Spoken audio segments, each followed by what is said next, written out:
Hey guys, I am Nscaler454 and welcome to my new YouTube channel where I'm going to go through the steps of building my very first layout. Now I'm not new to the model railroading industry. I've had some HO scale trains in the past, like 25 years ago, and times have changed, technology has changed, and so I'm now going with N-scale, but this is still the very first layout that I'll ever have built, and so right now my skill level is basically I'm a beginner, so everything I have done so far and will do is learn as I go. So, you know, I want to take you along for that ride. I had no intention of ever creating a YouTube channel on this or creating videos. In fact, I was going to keep the whole thing a secret, as I've always felt there was a bit of a stigma with model railroading, as I always felt that people would be thinking that it's dumb, that it's nerdy, and just being really judgmental about it. And, you know, if you're one of those people that think that, you know, too effing bad. It's a fun industry, it's a fun hobby, and it's something I enjoy, so I'm going to do it. In fact, in my experience so far in getting back into it, the community has been very friendly, helpful, and very supportive, so it's been great so far. So, in terms of the videos, well, the idea is to show you as a beginner that has never done any of this stuff before, that I'm going to show you that at least we can try to get through some of this stuff on our own, and that, you know, you don't have to start at the very basic level just to enjoy it, that maybe you can think a little bit bigger and, you know, have a layout that's more towards what you have dreamt about. So if that's something that you're interested in, you like the idea, hit the like button and subscribe so we can get moving on to the videos. In this video, we're going to talk about planning, some building, and some costs. So let's get to it. So the first part of planning that I think you should identify is the space you have to work with. Is it a coffee table? Is it a spare room? Is it a basement? Is it a garage? Once you kind of know what kind of space you have to work with, you can design a layout that can work within the space that you have.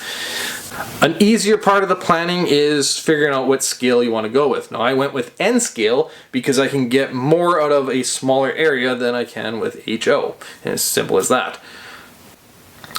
As for layout design, you need to decide what kind of layout's going to be fun for you. So whether it's a roundy round type operation, point to point, a switching layout, whatever, as long as it's fun for you to build and to operate, then I don't think you can go wrong. Obviously within this space you have available. So far in my experience, pretty much exclusively, everyone has said go small and go simple. Most, if not all, have said to buy one of those like generic kits that come with some trains and track, whatever, or to start off with the Kato Unitrack because of how simple it is. And I already knew what I wanted to do before I started buying any product, and that just wasn't going to work for me. I want something a little bit more prototypical, and any kind of variety of track curve I want to be able to do. So it wasn't for me. There's nothing wrong with the product, nothing against it. In fact, it's a very good product. It just wasn't what I wanted to do. And I think my point is that if you're just starting out like I am, and people are saying go simple, go small, I don't think you have to. What I always thought was if I started really small and say maybe like a tabletop or something, yeah, I can probably hone some skills in, but am I really going to have fun building it if it's something I don't really want to operate? So I think you need to look at your end goal. Is it going to be fun to run that train once you have it complete or whatever? So that's my opinion, though. You kind of go with whatever works for you, but yeah, that's what I did. DC or DCC. If you're going to do a simple roundy round layout, or maybe more of a diorama kind of layout, then DC would be just fine. But if you're going to do a switching layout or running multiple trains, we'll go DCC. It's pretty simple. So my layout is obviously with DCC in mind. Road name is probably going to be an easy choice, as most people are going to go with a road name that they're familiar with, what they grew up with. I'm Canadian. I grew up with CP and CN. And for me, I knew that CP is what I always wanted. I knew that when I would eventually get back into model railroading that I would be going CP. And I was excited about that. So when the time came, I went CN. The reason is because of availability. What I didn't realize is that the manufacturers basically build to order. You can't just go down to the store and get anything you want. And I didn't realize, at least not in N scale. So I didn't realize that. I had to learn that before, as I was getting into it. And for me, I like the CP with the multi-mark, the Pac-Man, and it was difficult to locate any kind of engines that I wanted and the range that I wanted. So CN had what I wanted. Oh, another thing is that CP pretty much would restrict me to the mid-90s era at the latest if I wanted to stay prototypical.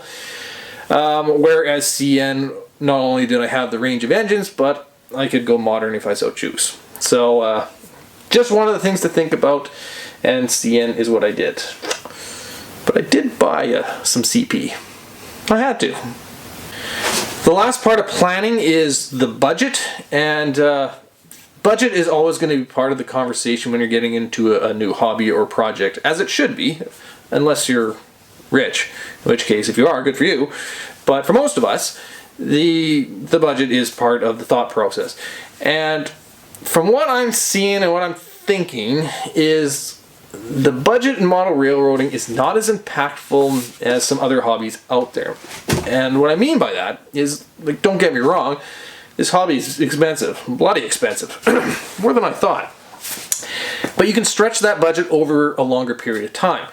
So your initial investment is going to be quite high because you need to build your layout, you need to get your track going, you pretty much need to get your structures along the same time as you do your track, and all that adds up quite quickly. But you can get all that going before you really even buy a system to run them. And technically you can get all that going before you even buy the trains to operate. And then once that's all kind of going, you're having fun operating the whole thing, then you can start investing into scenery. So you can stretch that budget over a longer period of time. But the initial hit can be quite pricey, and we'll talk a little bit about that a little later. So before you start building, I think it's a good idea to design a layout on paper or to do it on a computer or whatever. I used AutoCAD to set my structure up, which basically all I did was take a 4x8 sheet, cut it in half, so I have 2x8 here, 2x8 here, and then I can draw in my track. I think the important part, regardless of how you do this, is to get your scaling right. And what I mean is, for example, these structures right here, I took some measurements off the internet. They're not the correct shapes exactly, but I could then use these measurements, cut them out, and place them around the structure as I needed to, and I'd have a pretty good idea of how it would actually fit, which is important because you might find that there's not as much space here as you originally think. Another way you can do it is to use a grid system, where let's say you have 1-inch squares on your paper, which would equal 1 foot squares in reality. So then you just take your image or whatever you have drawn on that 1-inch square, and then you can draw it onto the actual size. That's probably the easier and better way to do it, but I like to do things the hard way. As you probably noticed, I've built a lot of my structure for my layout already, which because I didn't have any intention of making YouTube videos before, I didn't film any of it, but I can go through what I've already done. So I used 2x3s. I bought them in 8-foot lengths and just cut them down with a chop saw. So if you have a chop saw, that's quite handy. I used 3/8 plywood on top and layered with a 1/2-inch piece of foam board. This foam board stuff is awesome. Use the pink, not the the white stuff that you see kind of here. That will flake apart, but the pink, I think there's green that's just as good. So get that stuff. Most people use 1-inch. I used 1/2-inch because, one, it's cheaper, and also to scale, this would be like 6.7 feet of depth, and I don't think I need to go any deeper than that, but if you're going to do big cavities or canyons, you might need 1 or 2 inches.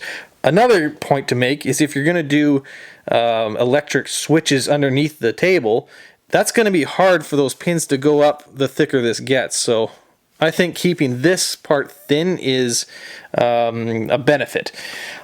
I built these extensions out of 4-inch wide plywood. I did that just so I could have a larger radius turn right here.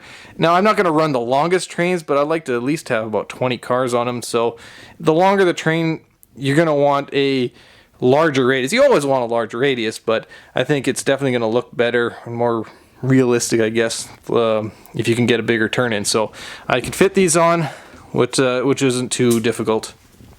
Another product you could use for the frame is 1/2-inch plywood, and there's some benefits to that.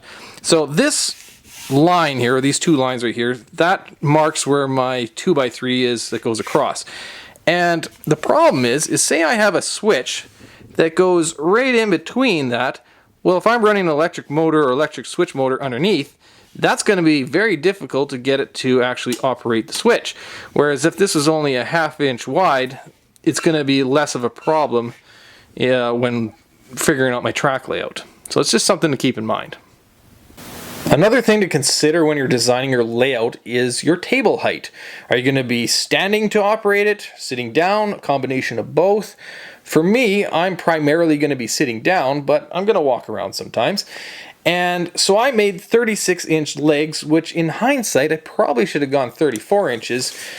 Not that I didn't factor this in, but my table height is just about 37.5 inches.